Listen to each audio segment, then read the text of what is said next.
হাইরে কষ্টের বেটা হাইরে কষ্টের বেটা, এই বেটা মানুষ করে বেটার হাতে বেটা আজরাইল হইল। যে সন্তানকে 10 মাস 10 দিন গর্ভে ধারণ করে পৃথিবীর আলো দেখিয়েছিলেন মা সাজেদা বেগম, সেই সন্তানের হাতেই তাকে বিদায় নিতে হলো পৃথিবী থেকে। মাত্র 3000 টাকার জন্য মায়ের পেটে ছুরি বসিয়ে দিতেও কাঁপেনি নেশাগ্রস্ত ছেলে রাজনের হাত। নাটোরের বড়াইগ্রাম উপজেলার পৌর সদরের পশ্চিমপাড়া মহল্লায় ঘটেছে এক হৃদয় বিদারক ঘটনা।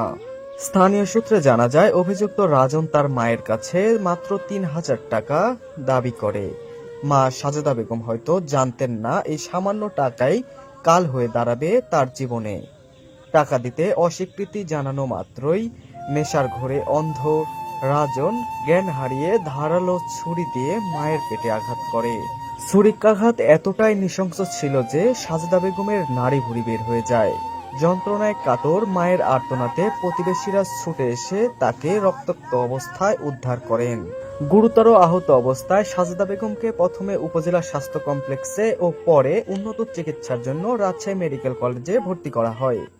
চিকিৎসকরা আপ্রাণ চেষ্টা করেও মৃত্যুর হাত থেকে সাজেদা বেগমকে ফিরিয়ে আনতে পারেনি। যে মা সারাটি জীবন সন্তানের মঙ্গল কামনায় কাটিয়েছেন, জীবনের শেষ মুহূর্তগুলো তাকে কাটাতে হলো সেই সন্তানের দেওয়া দুঃসহ যন্ত্রণা নিয়ে। এলাকাবাসী সূত্রে আরো জানা যায়, রাজন তার শ্বশুর বাড়িতে থাকতো এবং সে চরমভাবে মাদকাসক্ত ছিল। নেশার টাকা জোগাড় করতেই সে প্রায় বেপরোয়া আচরণ করত।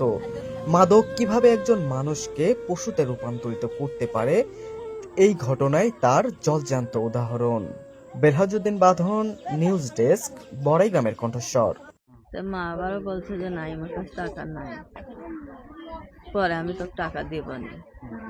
এই করতে করতে এটা আমি করছি যে তোর বিয়ের সময় যে আমি 10,000 টাকা দিচ্ছি, আমার টাকাটা দে। আমি কোনো টাকা নিই। তা আমি আবার বলছি যে তাহলে মাও তোর এখানে কোনো টাকা নেয় নাই। এই করতে আমার মা এখান থেকে ওইটা দাঁড়াইছে, আর হয় যা এভাবে ধরছে, পেটে যে চাকু মারছে শোনা, আমি এটা বুঝতেই পারিনি যে আমার মার পেটে চাকু মারছে। যখন 500 টাকা না আমি কইছিলাম 1 টাকা নাই। পরে হচ্ছে এটাতে লোকজন যায় না ধরে আনতে, পরে আমার আব্বা কইছে যে কি হয়েছে, কইছে এটা হয়েছে, পরে আমার আব্বা পুলিশের হাতে দিয়া দিছে। টাকা দিয়ে কি করে ও? 500 টাকা কেন চাইছিল?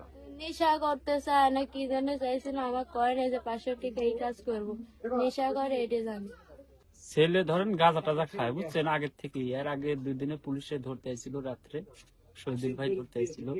তো ওই সময় থেকে গাঁজা টাজা খায়, এখন শ্বশুর বাড়ি থাকে ধরেন। ওখান থেকে এখন এখানে এসে কি দিয়ে কি হয়েছে অত আমি তো বিস্তারিত বলতে পারবো। এটা তো খুব খারাপ, ধরেন এটা কাঙ্ক্ষিত আসলো না।